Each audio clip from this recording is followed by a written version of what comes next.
This is the Winning with Robbye podcast, a space created to inspire, uplift, and motivate individuals to pursue the types of relationships that bring fulfillment with God, self, others, finances, love, family, and friends. Every facet of life is intermingled with some variation of relationships. The key is to have healthy relationships and remove the toxicity, thereby enabling you to live that abundant life. Come on, let's explore.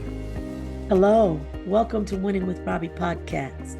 How are you all doing today? I hope everybody's having a fantastic day so far.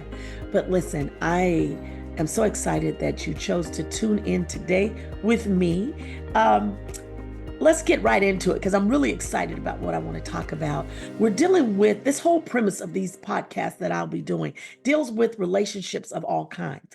But today I want to deal with the relationship you have with yourself. We're going to talk about self-relationship, self-care. I am so amazed that when I decided to look up and see if there was anything about self-care that I could find. I Googled this and I found out that there is a international self-care foundation. Who knew? I did not know. But in this self-care foundation, they said that there are 7 pillars of self-care. Pillar number 1, knowledge and health literacy. Pillar number 2, mental well-being. Pillar number 3, physical activity. Pillar number 4, healthy eating. Pillar number 5, risk avoidance. Pillar number 6, good hygiene. Pillar number 7, rational use of products and services. And I'm finna add pillar number 8, your spiritual well-being.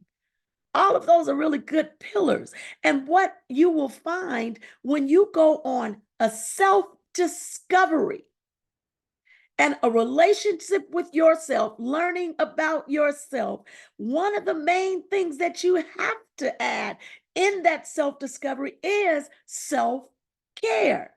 And when you're doing self-discovery, you'll find out that it does not matter how young, how old, how rich, how poor, your background, none of that matters when it comes to self-discovery. Because we can learn things about ourselves every day. If you are seeking to know knowledge, because one of the pillars, mind you, was knowledge. If you want to know knowledge and health literacy, reading health books, delving into things that spark your mind.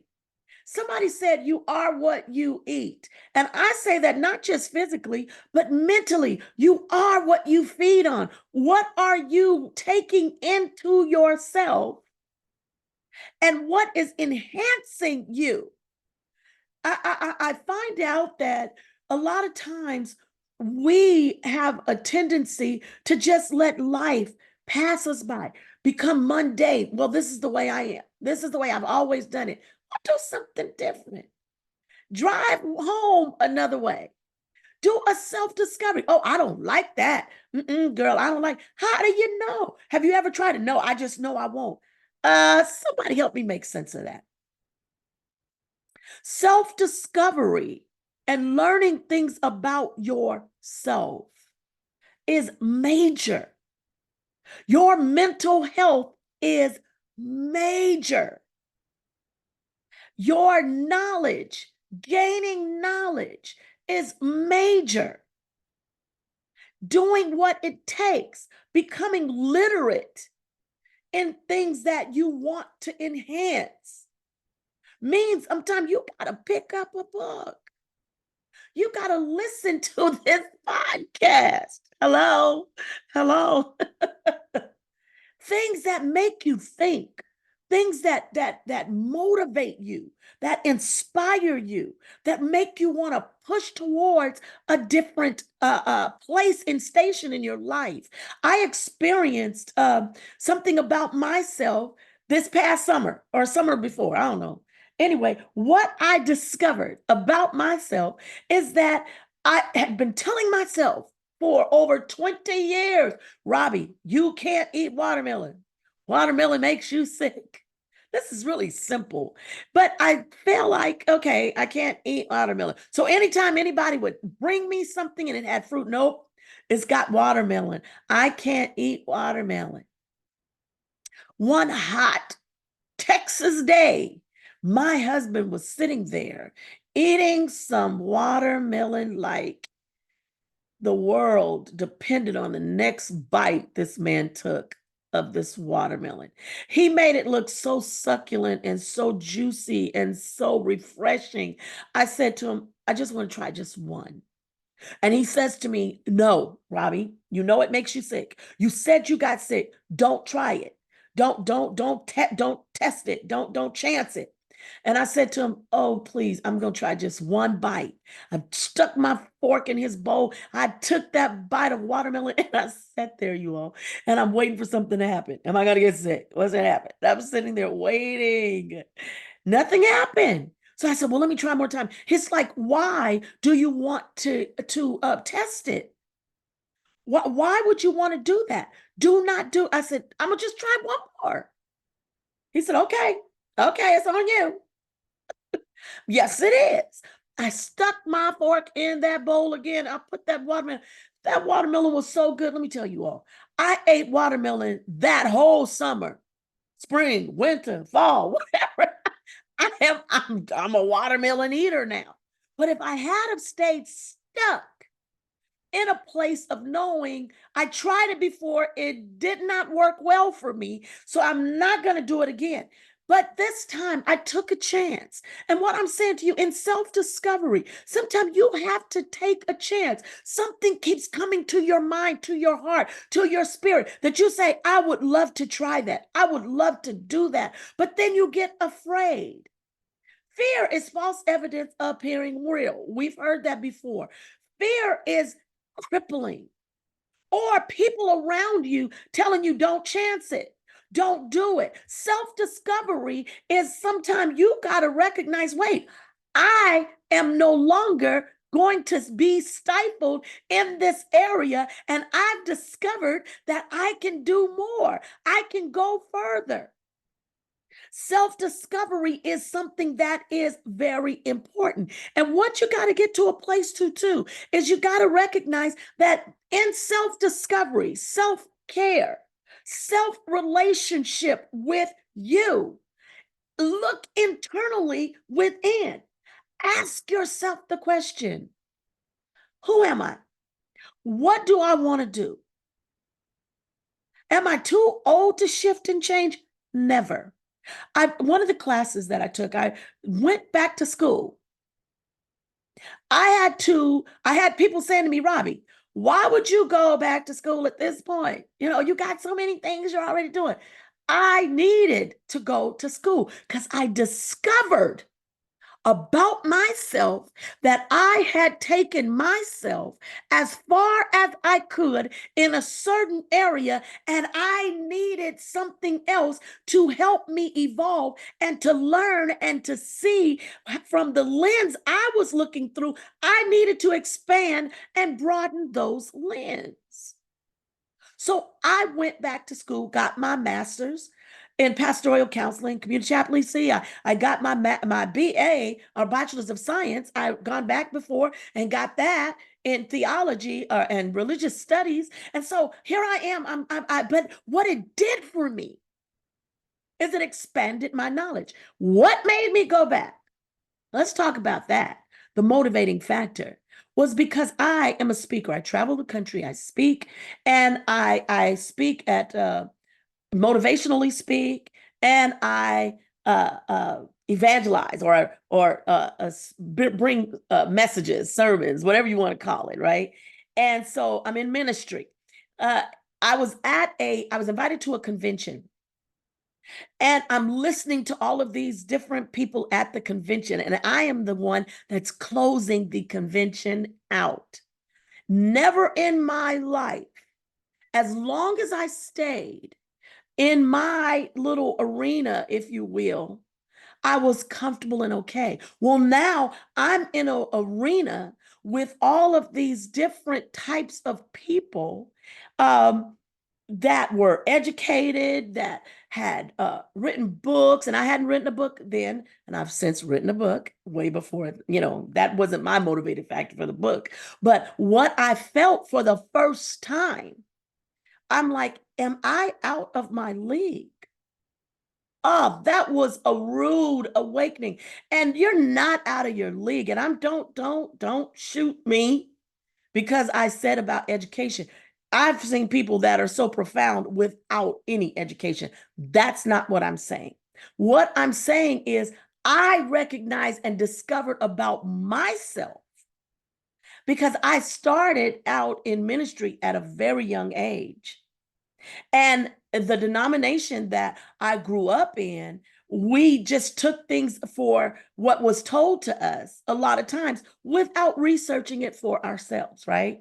So my self-discovery was when I was sitting there, I recognized for the first time, Robbie, you have taken yourself as far as you can take yourself. You need another perspective. You need to go deeper in your learning and in what you are talking about. And what happened to me was when they were talking and I'm listening and they were using different jargon that I had not heard. So I'm sitting there and I'm saying to myself, okay, Robbie, how are you going to speak and close this convention out? This conference, how are you going to do it? And I'm saying, God, help me, God.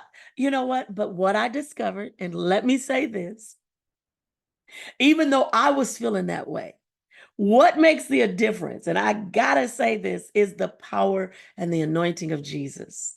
So let me do that disclaimer and him feeding you and you giving out what he's given.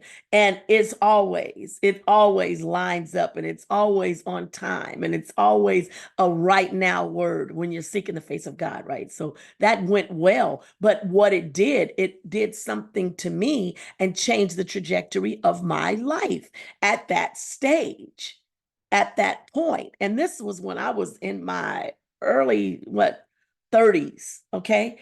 Not that I'm that far now. I love saying that. But anyway, my self-care, my self-discovery, my self-relationship said, Robbie, there's more to you and more for you to grasp and to learn. So this class in school, in my master's class, there was a book that they wanted us to read. And this book that they wanted us to read was called the me, the me I want to be. Let me make sure I give you the author. The name of the author is John Ortberg, and he is a Christian author.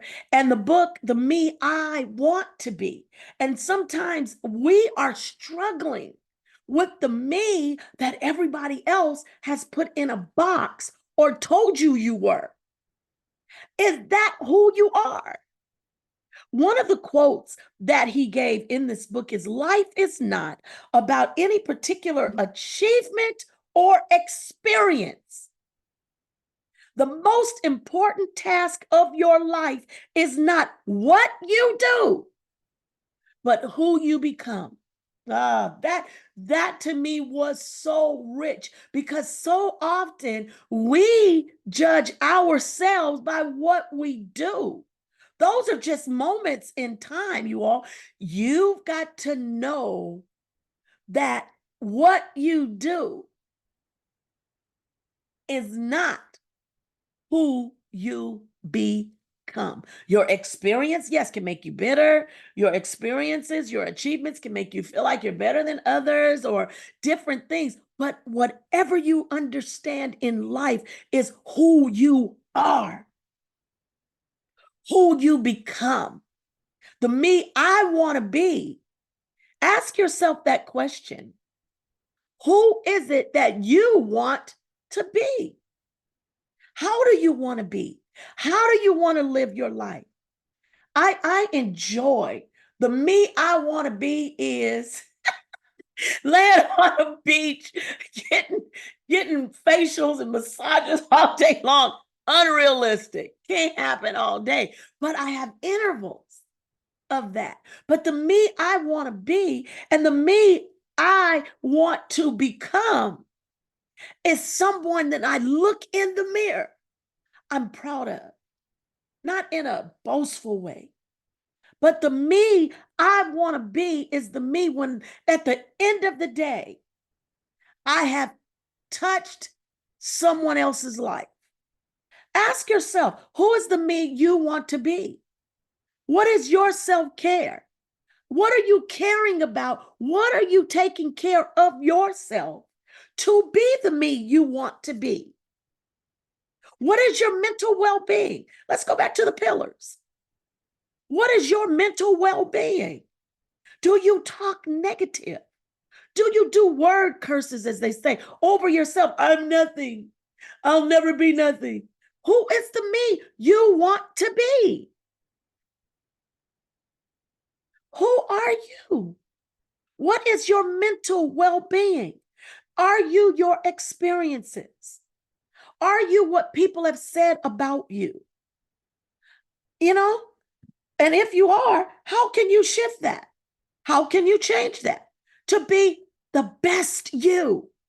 Your mental state of mind matters. Some days, I remember one time my father, he said when he's feeling his worst, he would get dressed up to the nines and look his best. He said, and he would go out in the community. And because he put out his best, it caused the best to come to him. I sometimes do that. When I am not feeling the best, honey, I'm going to try to find something to look cute. Listen, look cute.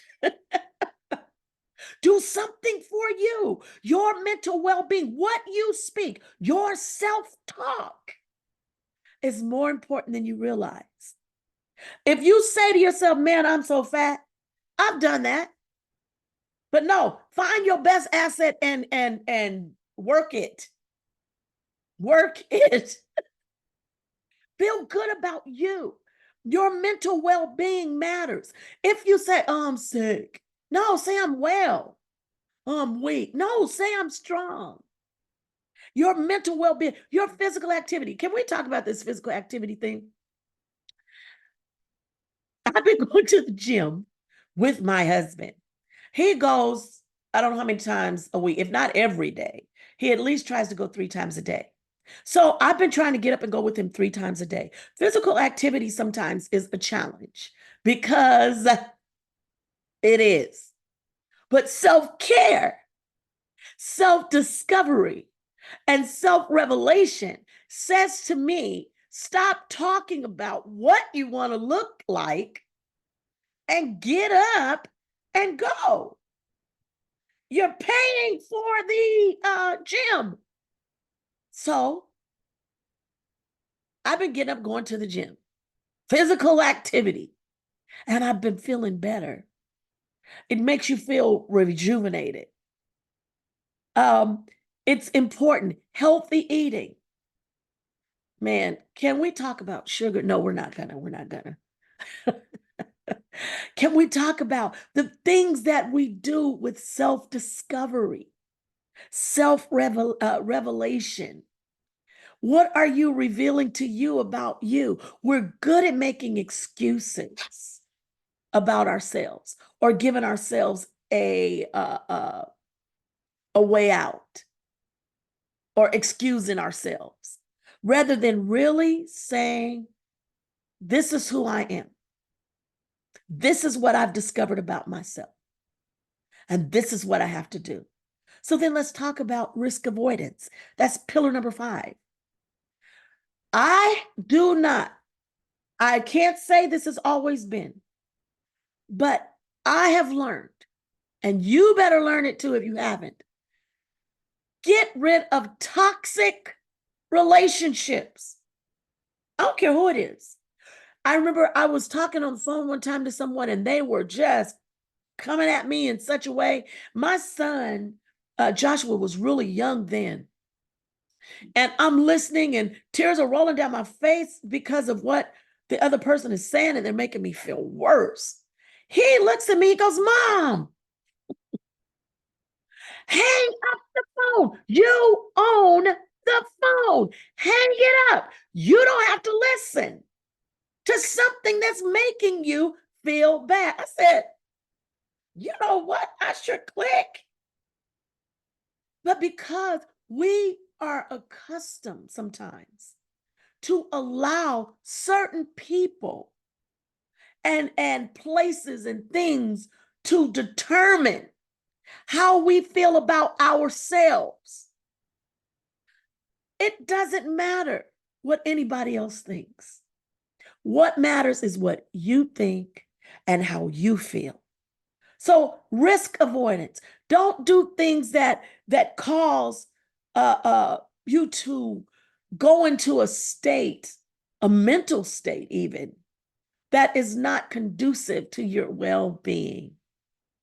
The next one, I'm not going to go through all of these and go too deep in them, but listen, good hygiene.